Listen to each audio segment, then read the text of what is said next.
I woke up tomorrow and I forgot how to do my job? No. You ever thought that? Never. What if I forgot how to talk? Into a microphone or talk at people? What if I just forgot my password and I couldn't go to work? What if you forgot history? Hey, you like history. Here's something really old I want you to have. Here's what Nathan does. Every time he can't remember his password on his work computer, he just goes home. Whoop, I'm done for the day. Call me Kruger. Whoop, I'm going home. Nathan, have you ever gotten into a deal, a computer deal, and they want you to use your password if you can't get into your computer? Yes. And I'm like, well, but if I could get into my email, I wouldn't need to. I would be in my computer. Yeah. So that's why you're supposed to get into this email account, you have to give a different email All address. right, I'll email you a new password. For your email account you can't access. That's why we all need to keep teenagers around so they can explain technology to us. They seem to understand it in ways I don't. Hey, Landry, come on, you know what day it is. It's Monday. Do not worry. Be happy. It's Monday. Make your Monday sweet. Head to SK Donuts in Elk City, your local donut shop with the freshest, fluffiest donuts in town. I know what you're saying to yourself. Mm-hmm. If I want a donut, it better be fluffy. Well, here you go. From classic glaze to cream and jelly filled, there's a treat for everyone. And Landry, their kolaches are both affordable and delicious. SK Donuts, 1926 West 3rd Street in Elk City. Fresh, local, delicious, the big three. Open 7 days a week, 5 a to 1 p, 580-243-9626. Don't dread Mondays. Do not worry. Be happy at SK Donuts. It's love at first bite. Nathan, I wasn't here last Friday. Was anybody mean to you? Getting mean texts? No, and frankly, you get accustomed to it. You get accustomed to the meanness, and I missed it a little bit. I was feeling neglected. Nobody was being mean to me, calling me stupid. No, that was stupid. You forgot Ernest Hemingway's name. That's stupid. Okay. I guess all old people are stupid. They forget stuff all the time. Did we get a text from the president of the International Ernest Hemingway Fan Club who took umbrage at your inability to remember that bard's name? By the way, you know what they called Ernest Hemingway? You know what his nickname was? Papa. I like that. Really? Yeah. It's pretty good. 7:07. 50 degrees outside. Yesterday morning was 46 when I woke up. Yesterday morning, 46. Right now, 50 degrees on the back porch. Feels fantastic. We're going to get up to above. Well, hold on. I say above. Gonna get They kept warm. revising it. How warm will it get today? About 83, which is not as bad. Remember about Wednesday or Thursday of last week, it was going to be near 90 today? Yep. Now today, it's okay, 83. That's not bad. And then a cool off tomorrow. But then the rest of the week, Landry, Now, let me ask you something, Landry. Let me ask you. See what you think about this. Could today be the last 80-degree day? It could, but according to Weather Underground, it's going to be 79 Wednesday and Thursday. That's close. So that's a little too close for comfort. But then, you know what? We're trending downward. I mean, I've got 75 on Friday and 67 on Saturday. We'll see. For Wednesday and Thursday, I've got 77 over here. See, Wednesday I got 79, Thursday 79. And I've got 77. And you've got 77. So let's split it. Say, okay, it'll be 78. Which is still pretty nice. I'm looking at lows in the 40s and 50s, and that is just fantastic. After a busy spring and summer, you're ready to put the tractor up. But before you do that, do the maintenance work so it'll work like you need it to next spring. Get everything you need for your tractor maintenance at Camrock Supply next to Fred's Steakhouse in Elk City. The website, camrocksupply.com. Nathan, your water bill is due today by 5 p.m. Oh. Don't forget. Oh, if only. Nathan, 98% of our neighbors pay their water bill on time. If only. Don't be the 2%. Stay current. Stay connected. I'm looking at the text line, 225-9697. In this order, here they come. Is this Tradio? Yes, it is. 3 strips of bacon with 3 donuts this morning for breakfast. Somebody living large. Let me do that as a holiness preacher. I think somebody living large. What in the world? Living large. I enjoy doing that so much. And then here we go. I sent I sent several mean texts, but nobody read them. 225-9697. Send us your meanest texts about us, what we're saying, what we're doing, our lives. I want to begin today's with a selection from college football. I'm going to talk about Brian Kelly, the LSU head coach. There's a funny piece. I mean, it's good, but it's also humorous by Blake Topmeyer of USA Today. Mm-hmm. Hot seat Brian Kelly showed us who he is. LSU didn't believe him. The whole point of the article is that Louisiana State University hired Brian Kelly away from Notre Dame, and he's doing at LSU exactly what he did at Notre Dame. He's winning most of his games, but he's losing nearly all of the big games. Wasn't the knock on James Franklin? Yes. By the way? Yeah, but the difference is LSU is only 3 or 4 years into their Kelly experience, whereas Franklin had been at Penn State for, 11 years? I think so. Somewhere in there. So they just got tired of it at Penn State, and this was the year they were supposed to challenge for the national championship. And they lost 2 or 3 games they shouldn't have lost, and so bye-bye, they're done. They're tired. Well, LSU, Blake Topmeyer makes a funny point. Brian Kelly showed us who he was at Notre Dame. LSU didn't believe him. It bought that Kelly could be something he'd never proven to be, a shark suited for the SEC's ruthless waters. And now that Kelly's continued to be exactly who he's always shown he is, a steady winner who consistently loses big games, whose fault is that? Athletic Director Scott Woodward hired a program builder and a stable hand, but not someone who wins the stiffest clashes. LSU hired a big-name coach in 2021. Listen to this. LSU hired a big-name coach in 2021, not a big-game coach. All Kelly's done in 4 seasons at LSU is be exactly who he is. If he keeps it up, that'll get him fired. Never mind that LSU is getting the coach it hired because it paid for a national championship coach. Kelly looks no closer to achieving that feat than he was in his first season. In fact, his first season, he won 10 games. And had a guy named Jaden Daniels playing quarterback. Which is pretty good. And I think beat Nick Saban that year. Really? Wow. And Blake Topmeyer says that may be his biggest win. That's going to end up being his biggest win, was against Nick Saban in his very first season there at LSU. Have you seen any creepy Brian Kelly gifs?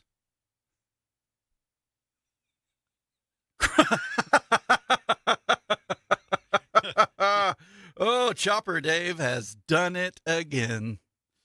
Creepy Brian Kelly gif. Creepy Brian Kelly share. Yeah. It is time for Halloween. You know what? That's pretty creepy. By the way, does everybody have their Thanksgiving yard skeletons out yet? 96.5 KECO's The Early Morning Show. Later, what's going on in college ball? Did Florida fire Billy Napier? Yes. Because sometimes I see headlines and I'm not sure if it's for real or not. And I just saw a headline this morning. According to a headline I saw, Florida did, in fact, fire Billy Napier. Boy, what is going on in college football? When it rains, it pours. I've never seen so many coaches getting fired during the season. Is that just the new trend? Does it actually help the program to fire the coach now? I mean, why let Mike Gundy go in week 3 or 4? Well, does it actually help OSU to have let him go? What I heard the sports animals saying in the middle of the day show was that you have to have a coach in place before December 1 because of recruiting. Is it the signing date? Is it the portal date? Is it both? Was it December 1? By the end of November, 1st of December, you have to have a coach in place. Okay. And so maybe the sooner you get rid of the old coach, well, first of all, the sooner you can start paying the outrageously gigantic buyout. Mm-hmm. But then you can begin the unofficial search, I guess, for the new coach. The unofficial. But can you? I don't know. How much contact can you make? I don't know. Let's ask USC. They'd obviously been in contact. You know, when Notre Dame and USC play now, historically, I was root against Notre Dame because I grew up a Sooners fan. Well, didn't they play 2 days ago? Yes. Did anybody care? Not really, except USC lost. And they did? Yes, and I enjoyed that. And so Notre Dame beat USC, and I saw a 12-second interview clip with Lincoln Riley. He was being asked about a call Oh. And I have no idea what it's talking about, but Lincoln Riley just said, stupid call. He interrupted the guy asking the question, just said, stupid call, and looked really angry. So I don't know if he's talking about his own team. I don't know. I presume. Oh, by the way, Chopper Dave will not be the next head coach at LSU. Yeah, Lincoln. I don't like that at all. That guy gives me the creeps like I can't adequately express. Because he betrayed us, Landry. Mm-hmm. He betrayed Sooner Nation. He had 1.5 feet out the door as the season was ending. Mm-hmm. And that became obvious the day after Bedlam. He said, yeah, I'm leaving. He had just vowed to the Sooner Nation. The night before. World, I will not be LSU's next coach. Well, that's true. He was going to be USC's next coach, so he could make $11 million a year and also lose big games with a weak defense coached by Alex Grinch. Nathan, last Friday night, I got to do something that as an adult I rarely have the occasion to do, and that's have fun. I had a really good time. I said Friday. I meant Thursday. Yeah. Thursday night, I got to see a comedian in Oklahoma City named Nate Bargatze, and he's the clean comedian. And he was very funny. And he had 3 guys I'll call openers plus an MC. So technically there were 4 comedians warming up the audience. Yes. And they played about, 10 minutes. The 3 regs, I call them the 3 regular comedians warming up the audience, played about 10 minutes each. Then there was an MC, a guy who came out, welcomed everybody, then brought on each comedian. And he was as funny as any of those guys. But then, of course, we all went to see Nate Bargatze. So was Nate actually the funniest one of the bunch? Yes. Of course, the other guys played 10 or 12 minutes. Nate played an hour. Right. And I knew he would because I've seen specials on Prime Video and Netflix, and he always goes an hour. And he was just very funny, talking about life, being married, being a parent, being a father, being a son, his family, they're wacky. And it was just very nice. It was at the Paycom Center, had a nice meal in Bricktown. Watched the show, nary a 4-letter word. Can you imagine, Nathan, 5 comedians telling jokes in 2025, not a 4-letter word was said. And then spent the night and came home, and it was just a very nice time. Had a very good time. And as an adult, fun times are few and far between. That's hard to get. Having fun as an adult it's challenging. Well, and frankly, when you live in a rural, sort of isolated area, which we do out here, you don't get that type of stuff at the Oak City Civic Center. You just don't. Not a lot of acts like that playing Ackley Park. Okay, they're just not. And so it's true. You don't have quite as much to do and opportunities. For instance, if you live near Stillwater or Norman, there are always things happening on major college campuses. Whether it's a concert, whether it's a play, whether it's a comedian, there's always things going on there. 2 of those 4 comedians who warmed up the crowd it was announced they're going to be at Bricktown by themselves. Each one in November and one in January. But it's in Oklahoma City. So you'd have to be in Oklahoma City to see them. And you know me, I'm not a big traveler. This was a big deal. Traveling to Oklahoma City and spending the night, huge deal for me. Chopper Dave, going back to the angry Lincoln Riley mention of something, he said reverse receiver pass. Oh, those are illegal now? Can't do that. Anyway, he said it was better he left. I assume he means Lincoln Riley, and he's right. It is. I agree. The problem wasn't that he left; it was how he left. Number one, it was obvious he was not coaching very well at the end of his run at OU. He left OU high and dry and took half the team with him and the recruits. It set the program back probably 3 years. It's not that he left; it was the way he left. But yeah, I agree because he's a great coordinator and apparently not a great head coach. Mm-hmm. He can't win big games either because he doesn't care about defense. He doesn't. And he's not a great head coach. He's a great offensive coordinator. And he should stick with that. Now, the jury is still out on Brent Venables, whether he can be a great head coach or just a great defensive coordinator. Well, I know what the problem is. Lincoln Riley got too old. He's probably about 40 now. You can't have a head coach that old. We need a 29-year-old. I also don't 28, know 27. if Ben Arbuckle is a great offensive coordinator, but boy, the Sooners looked better Saturday against South Carolina. It was refreshing to see them run the ball. Two things. or what made the difference there. And neither one of them was OU's quarterback, who didn't look great to me.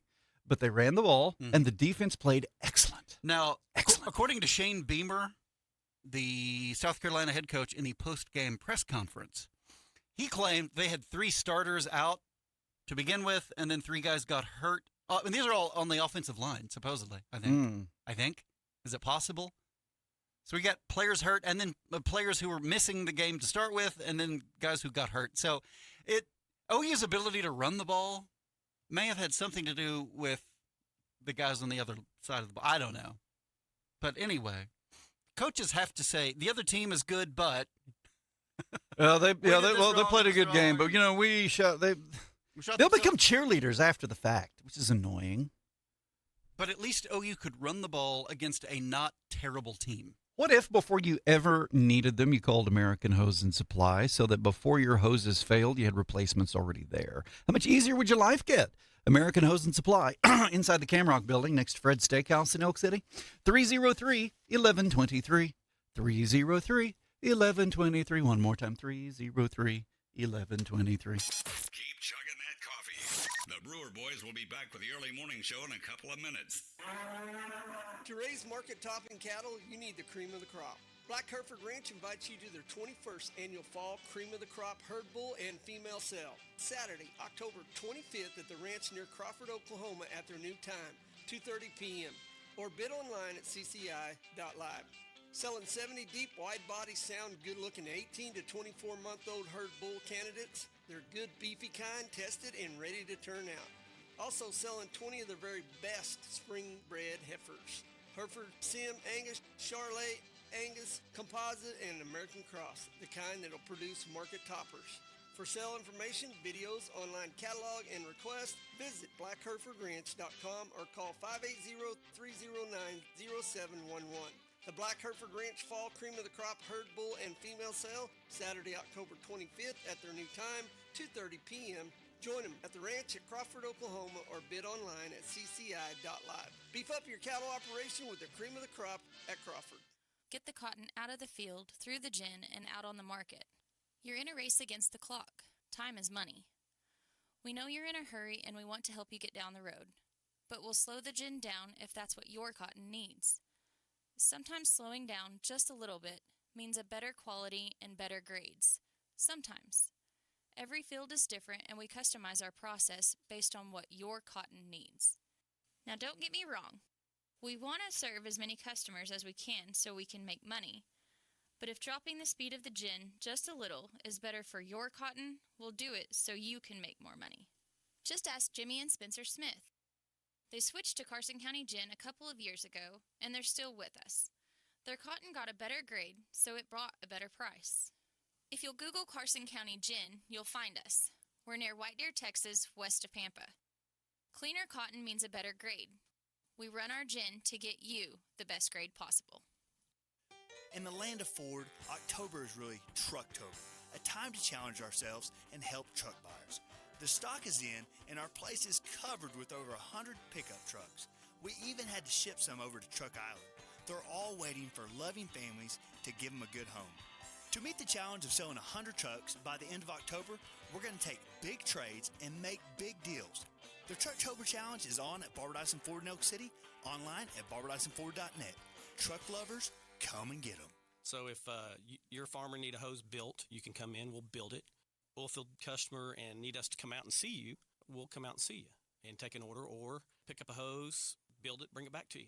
Solves that problem. I'm Brock Kalk and my company is American Hose and Supply. We sell all types of industrial hose and fittings, oilfield or agriculture. You needed a hose like yesterday. We will stop what we're doing, and if we got to go to our Oklahoma City shop and get it, we'll do that. And I've done that for a lot of my customers. The business I've done with the oilfield, they got to see your face. Whether it's weekly, bi-weekly, monthly, whatever the customer prefers, that's what we're going to do. We sell all types of industrial hose and fittings. In the oilfield, sometimes you get a call for a crazy, hey, can you get this? And you go find it for them. American Hose and Supply. Come by and see us at 2111 South Main, Elk City, Oklahoma, in Camrock Building next to Fred's. Or call 303-1123.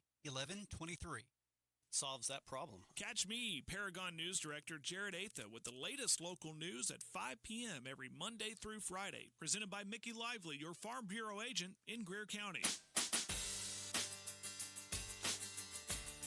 24 minutes after 7, 96.5 KECO's The Early Morning Show. Boy, it is just now getting light out there. Sun coming up o'er the eastern horizon here in America. Truck Island is back.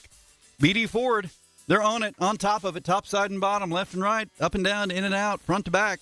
Trucks everywhere, including Truck Island, because it's Trucktober, and they're making deals. Take a look. Big selection. Barbara Dyson Ford, Elk City. Landry!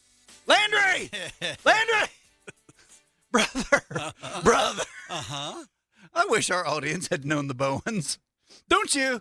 Wouldn't it be great if our audience had known the Bowens and they would understand about 80% of the things we say on this show? Yeah. Wouldn't it be great? I'll tell you what else would be great.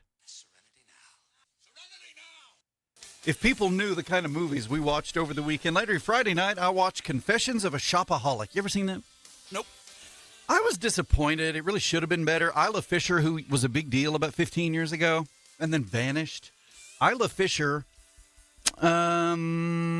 she's exactly what you think she is, a shopaholic. She's a journalist who's a shopaholic. She wants to get a job at a big-time fashion magazine, but instead ends up getting a job with a financial magazine owned by the same company that owns the fashion magazine. So she thinks, well, if I can get a job here, I can work my way up to the place I really want to be. Well, she doesn't know anything about money or writing about money. And in fact, she can't handle her own finances. She's in massive debt because she loves shopping.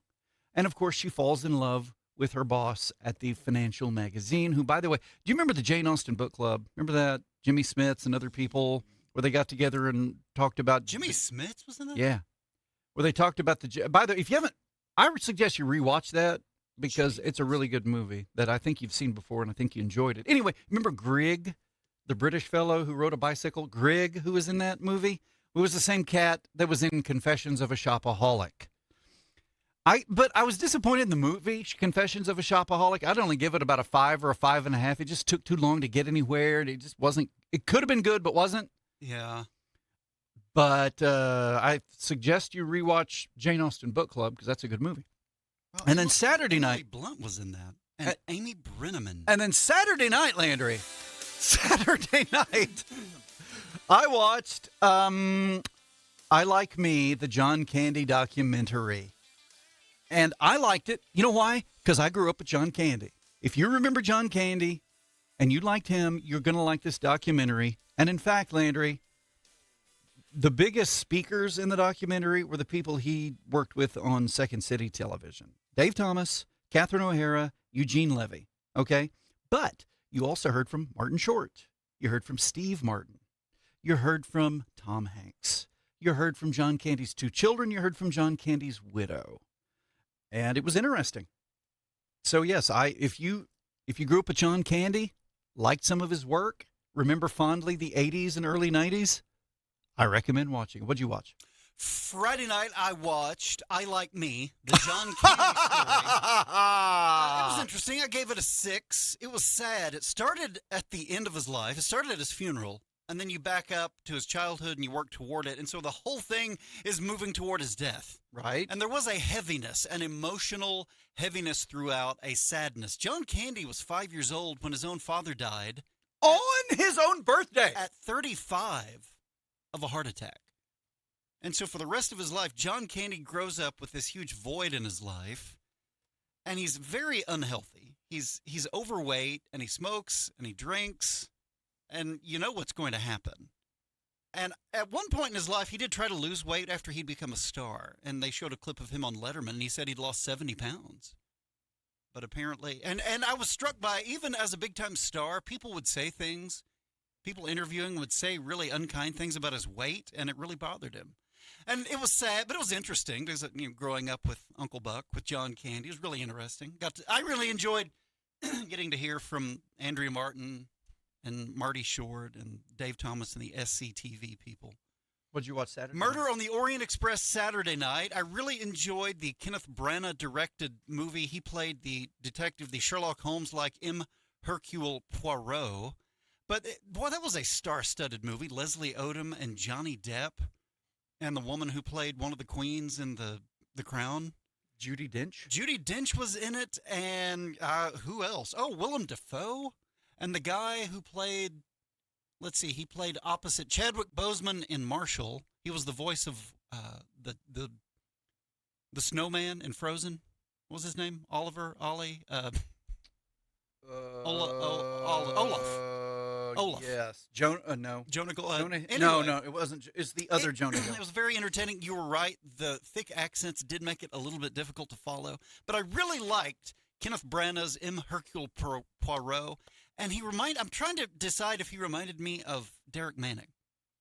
Looking at him in the face. No. The facial. It may have been either that or, I don't know, Chris Galloway. Either way, it was very entertaining. I gave it a 6.5. So I'll give I Like Me a 6. And Murder on the Orient Express, 6.5. They hired a coach. Big name. But they hired a big name coach, not a big game coach. Line of the day, Brian Kelly, LSU. Big name coach, not a big game coach. 96.5 KECO's The Early Morning Show. Nathan Landry and you. Text us up at 225-9697. What'd you watch this weekend? Could you guys make me your Christmas list and send it to me? Not that I'm going to buy you anything. I just thought I'd pass it along to Santa Claus for you. That is so thoughtful, I think. 7:31. Coming up, Beckham County Sheriff Derek Manning is scheduled to join us. Jared Ather with your local news coming up.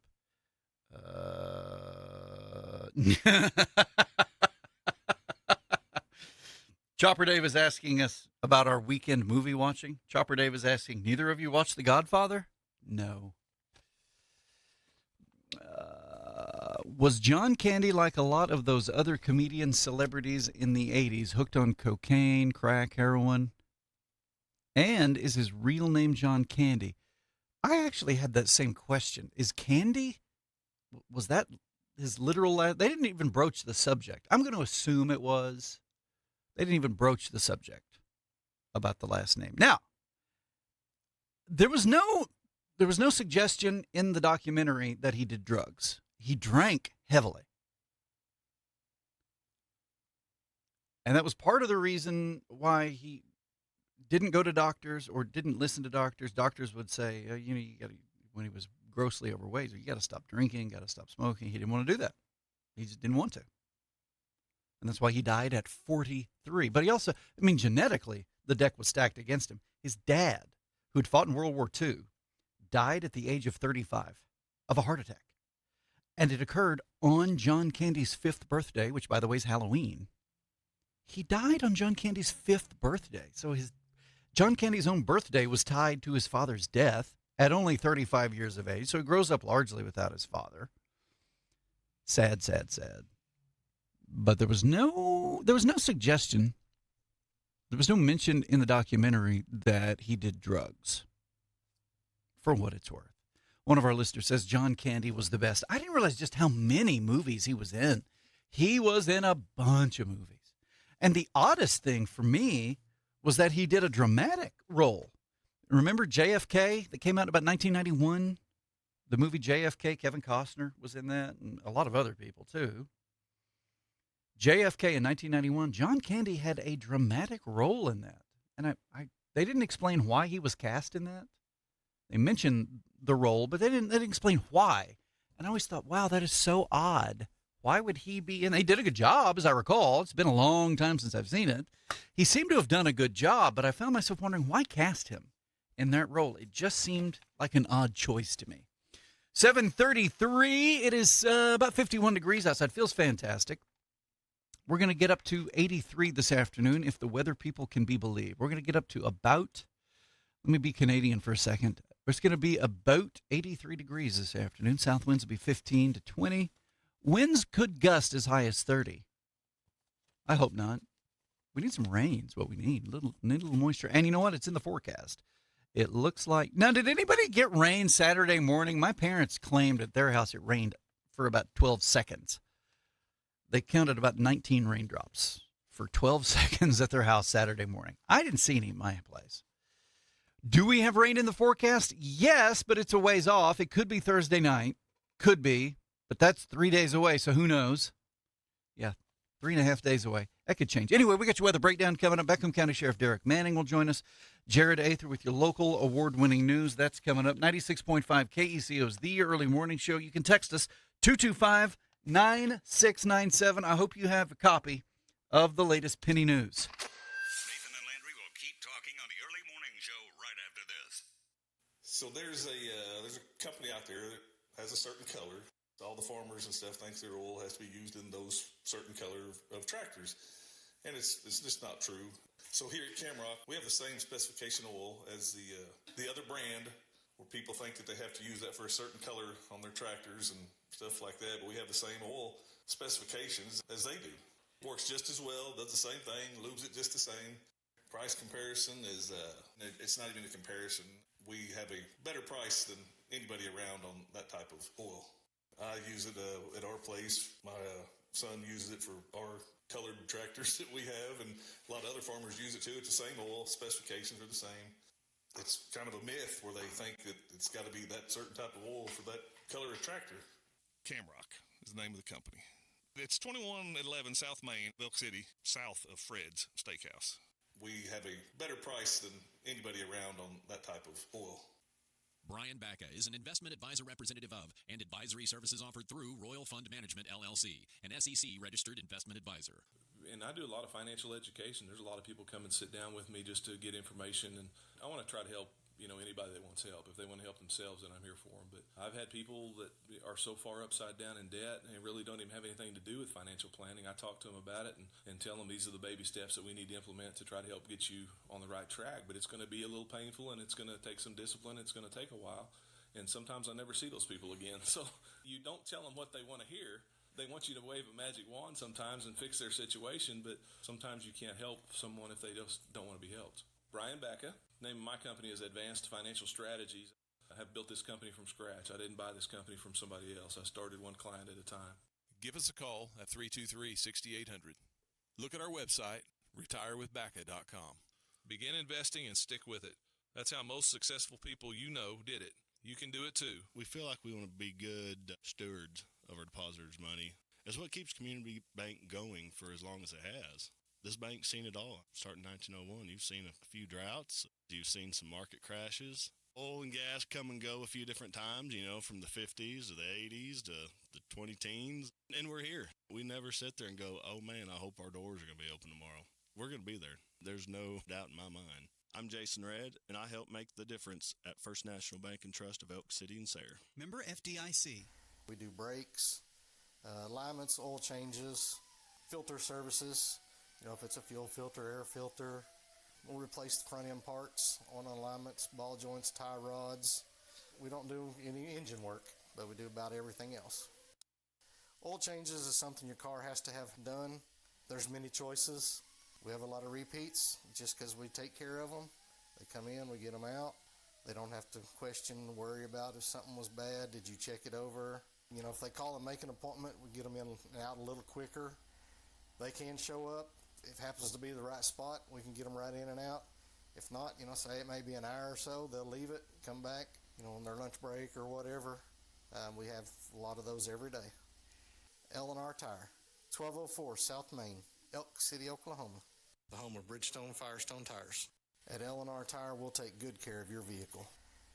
If your computer won't go, call an ITL Pro. Innovative technology, 243-1559. Online at itlpros.com. The wait is over. Nathan and Landry Brewer continue the conversation right now on the early morning show.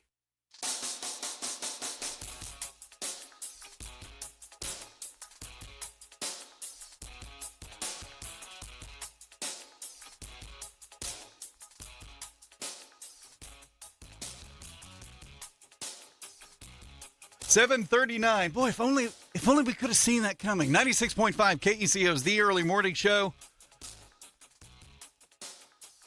Carter Electric bringing you the forecast this hour. Here we go. By the way, Carter Electric, 225-2447. Their office, 217 West 12th Street. 217 West 12th Street, which is hard to say. West 12th. West 12th. 12th. Not easy to say that. Carter Electric. Sunny, 83, south winds 15 to 20, gusting to 30. Tonight, clear, beautiful 46. Northeast winds 10 to 15 tomorrow. Beautiful, sunny 73. Feeling like fall. Let's have a hand for the weather. Agreed. Finally, maybe the month of Hottober is coming to an end. It only took a month into fall for it to feel like fall. Oklahoma. Let's all just breathe deeply and relax and finally enjoy the weather. Now, Derek, you know what that means. I'm comfortable. Yeah. Maybe you're comfortable. It's a perfect morning out there right now. I just want to sit outside and drink coffee until the 80s get here. But about 70% of the humans within the sound of our voices are cold. Yeah, I have some of those in my office. Oh, it's so cold. Is it summer yet? Okay. Beckham County Sheriff Derek Manning. I just have to say, when you're trying to say 12th Street, my wife and I watched Music Man last night, and you had a little Ronnie Howard about you in the, he's in the Music Man. He's got the little lisp, little yeah. Lispy. 12th Street. You were giving off a little Ronnie Howard vibe. That's not the worst person. Yeah. Not the worst person's vibe to give off. Little Opie Cunningham. Yeah, we have a joke in my family that he's a personal friend of my daughter's because she met him on a trail hike somewhere in the northeastern part of the United States, and he was looking for his son who had gotten away from him.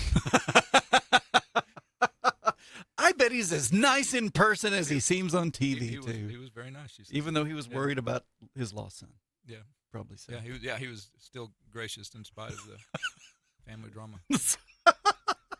Beckham County Sheriff Derek Manning, tell me about your office assisting Roger Mills County. Yeah, so Roger Mills County we received a call late Friday night, and we called out several people because of it. That Roger Mills County had report of a guy that was driving around in a vehicle and shooting from it with an automatic rifle, or at least an AR. I think it was described as an automatic. But so we immediately sent as many people as we could. I think I had 6 or 7 guys, including myself, out, and just trying to make sure that if he did come this way or if we could go assist them up there. We ended up just kind of holding at the county line. Roger Mills County, Darren Atha, sheriff up there, and his folks located the guy back at his residence, and were eventually able to, I think, get him some mental health assistance, and brought that to a safe resolution, so good for them.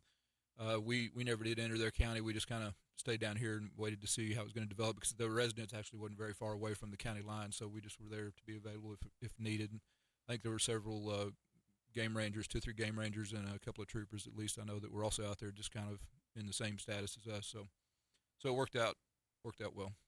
Very dangerous possible situation. Beckham County Sheriff Derek Manning in the room, 96.5 KECO's The Early Morning Show. All right, you told me off air about an alleged pistol whipping.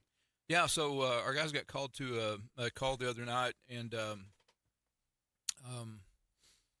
the RP said that they had encountered a vehicle that appeared to be a broken down or motor assist of some type on the side of the highway, and they pulled in to help, and it looked like it was a group of Hispanic people, and 3 or 4 of them were on the shoulder and were being hit with a revolver or a gun of some type over the head while they were on the shoulder there. And so we responded to that. OHP also responded, and when we got there, nobody was injured. We searched for a weapon. When I say we, I'm talking about my guys. I wasn't there at that one, but searched for a weapon and couldn't find one. And what actually was happening, it turns out they were Afghanistan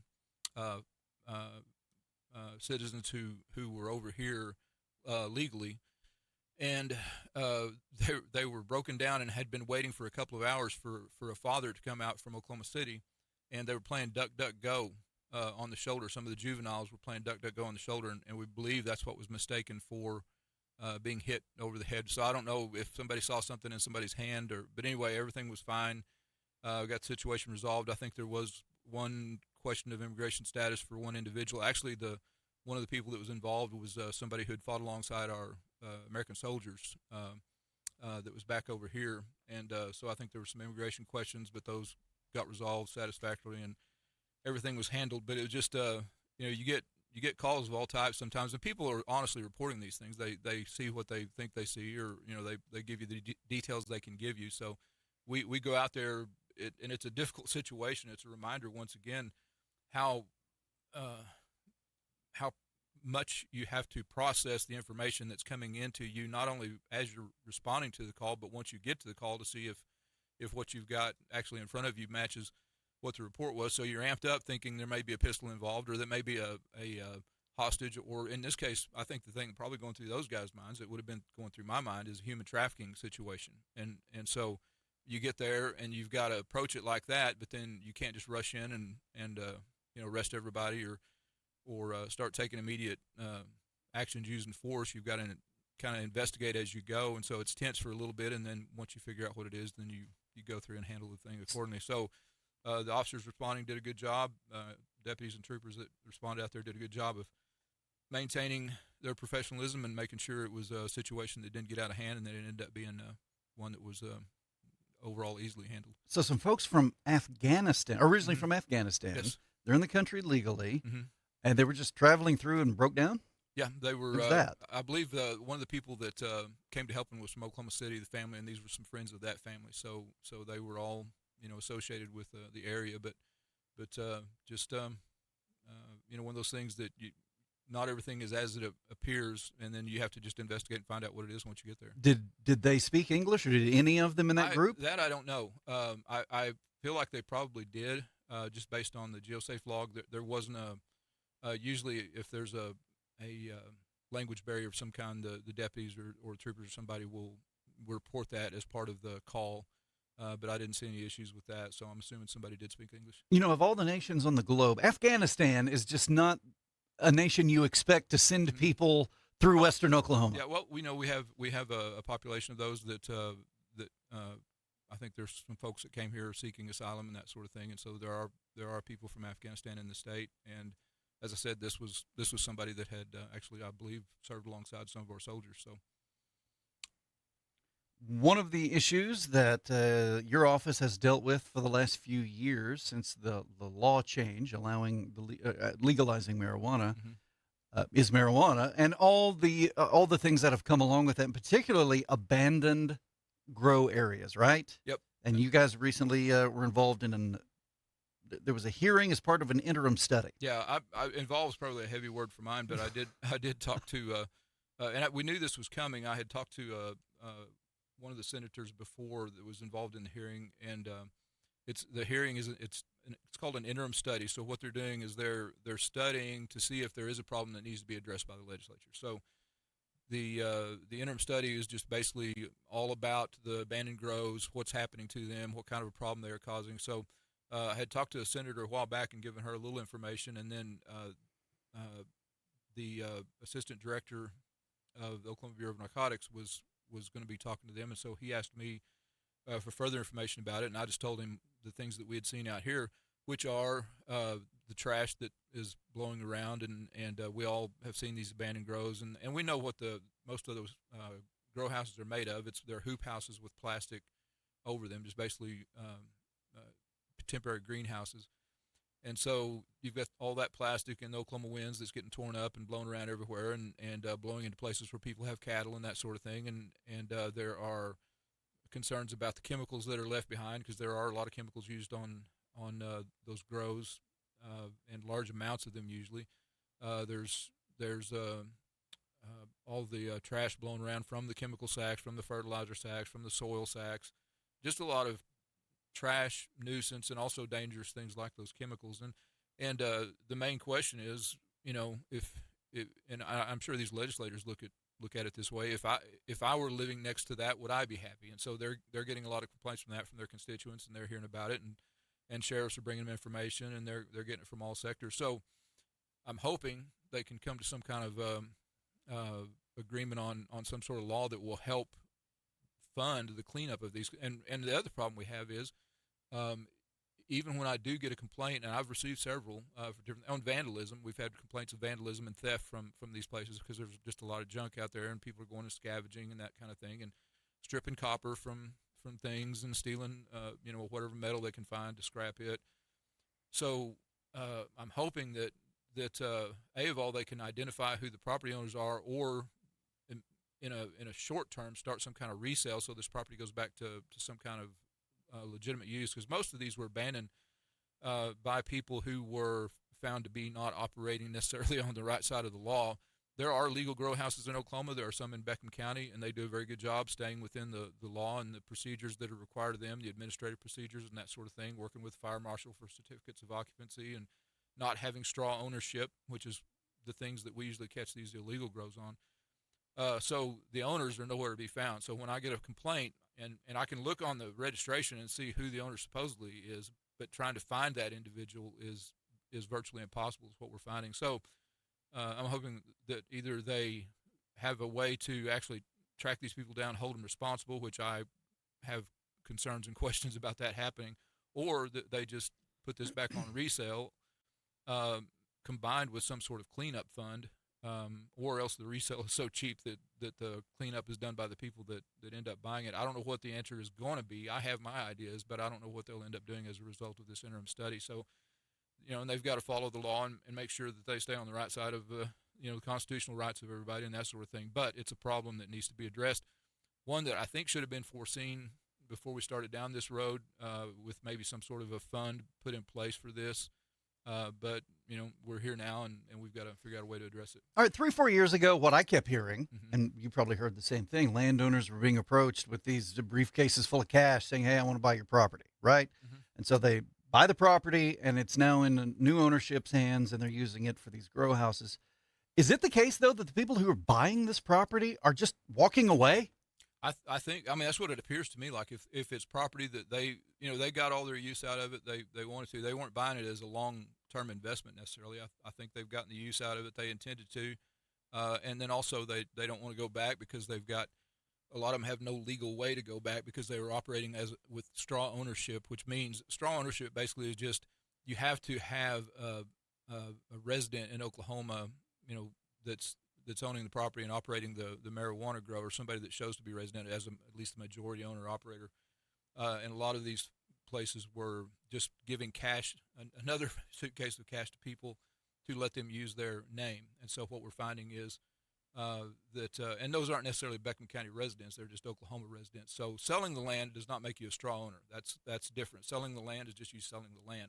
Straw ownership comes in where you're and a lot of times what we're finding is one person may have ended up being the straw owner for 15, 20 grow houses or more. So when they start digging into that, both administratively and legally, they find out that these people weren't actually the ones operating it. They were just letting these folks use their name as the owner, and then they were coming in and operating it, usually a syndicate from another country, a criminal syndicate. So rather than try to come back and recoup their money, just on the sale of the property, rather than come back and go through all the legalities of trying to sell the property and get their money back, they think it's better for them to just walk away? Well, when you've made millions and millions on illicit sale of the dope to begin with, the marijuana to begin with, the $200,000 or $300,000 or $400,000 you might get for the property seems like probably an amount not worth worrying with. I guess I'm just legal problems. I guess I'm just too small-minded. You and I don't think on the same scale, maybe. That's my understanding of the situation. Now, I'm sure there are more intricate factors involved, but that's just kind of my general understanding of it. And then also, I know that OBN at one point sent out letters to a lot of the folks to all of the owners of the marijuana grows, which we had several thousand, as you know, for a while in the state, and now we're down to just I believe the last number I heard was either right at 2,000 or under 2,000. So, which is still a lot, but from the I believe 8,000 that we were at before, that's a huge reduction. A lot of that came when they sent letters out and said, hey, just to let you know, we're going to be very vigorously enforcing this straw ownership thing. And so if you're one of those folks, this is the kind of trouble you can get in. And they started receiving all kinds of stuff from people saying, hey, I'm not involved in this anymore, and basically bailing out. And that started a little bit of a domino effect, is my understanding, where then all of a sudden the straw ownerships go away, so the legal way of operating goes away. So now all of a sudden the grow houses start becoming abandoned because they don't have a legal way to even pretend they're actually owning and operating legally. So it's just first one thing after another when you're in law enforcement. You never know. Yeah, there's a lot of different things to address. Half the time you try to get ahead of it, but then a lot of the time you're forced to react to it. Yeah, and that's the way for everything. I mean, it's the criminals are looking for ways to get around the laws, and law enforcement officers have to figure out what they're doing there. And then when you figure that out, they think, well, okay, then we'll go do this. So it's constant back and forth. Chess match. Never bored. Yeah. Legal chess match. Beckham County Sheriff Derek Manning. Great job. Always enjoy talking to you on Mondays. Be safe. It is now 5 away from the top. Jared, get in here and give us news on 96.5 KECO.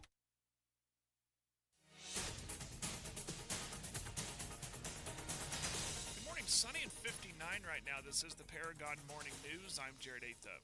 The Oklahoma Bureau of Narcotics shut down a grow operation in Mutual in Woodward County on Thursday. OBN said that agents served a search warrant at BNL Frontier LLC as part of a statewide probe into black market trafficking and straw ownership fraud. Agents seized over 8,700 plants and 35 pounds of processed marijuana. Arrests are expected as the case continues. OBN's marijuana enforcement teams target illegal grows tied to trafficking and fraudulent registrations. Active OBN registered farms dropped from about 8,400 to the end of 2022 to roughly 1,950 farms today. Since 2022, OBN has seized more than 1.9 million illegal plants, over 200,000 pounds of processed marijuana, and has made over 300 arrests. Great Plains Regional Medical Center in Elk City is offering $35 mammograms in the month of October as part of its Care for Your Pair campaign. The Genius 3D mammography exam helps find cancers earlier and cuts down on callback visits. According to Great Plains Regional Medical Center radiologist Dr. Rafael Alvarez, the $35 price is for self-pay patients paid at time of service between now and the 31st. Most insurance covers screening for women 40 and older. If you book in the month of October, the price will be honored even if your appointment is later. You can call 580-821-5565 or visit gprmc-ok.com to make an appointment today. Jackson County Health Department hosts a flu vaccine drive-through on Tuesday from 11:30 to 1:30 at the Jackson County Expo in Altus. All you have to do is stay in your car and no appointment is needed, no out-of-pocket costs while supplies last. Flu shots are recommended for everyone 6 months and older, with high dose available for 65 and up.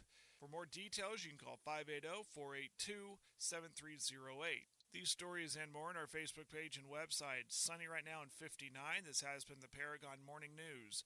I'm Jared Atha. The number one biggest thing that I hear was somebody who has kind of a wreck in their mouth, been waiting to get dental insurance, and I just haven't ever got dental insurance. You wait and wait and wait.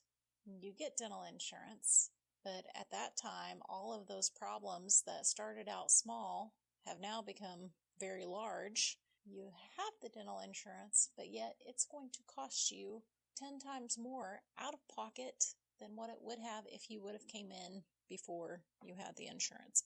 Actually, more time and more money in the chair, or it ends up costing people teeth because then they're like, well, just pull it. If you do not have dental insurance, do not let that stop you from coming to the dentist, because I promise you it will cost you more time, money, or maybe even your teeth. I'm Dr. Jamie Cameron, Southwest Dentistry and Cosmetics in Weatherford, catty corner to Walgreens. swdentalok.com, where we treat you like family and do life-changing dentistry. Got problems? God can fix them. This is Pastor Andy Taylor inviting you to come as you are to Trinity Fellowship in Sayre. The Early Morning Show. Think of it as a continental breakfast for the mind. Every morning there's a free continental breakfast. Continental breakfast. It's back here on 96.5 KECO. So it's continental then? Mm-hmm.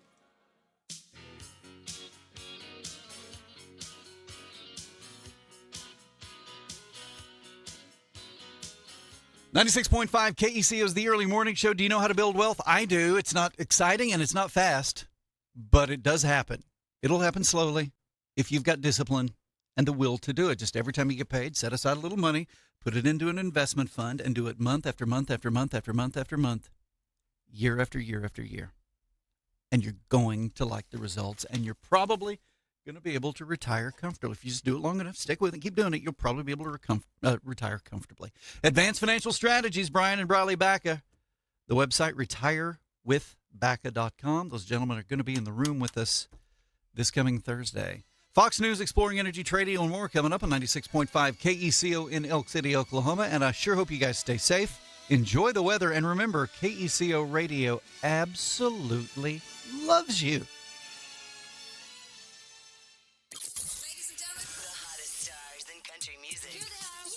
Hi, this is Sarah Evans. Hi, this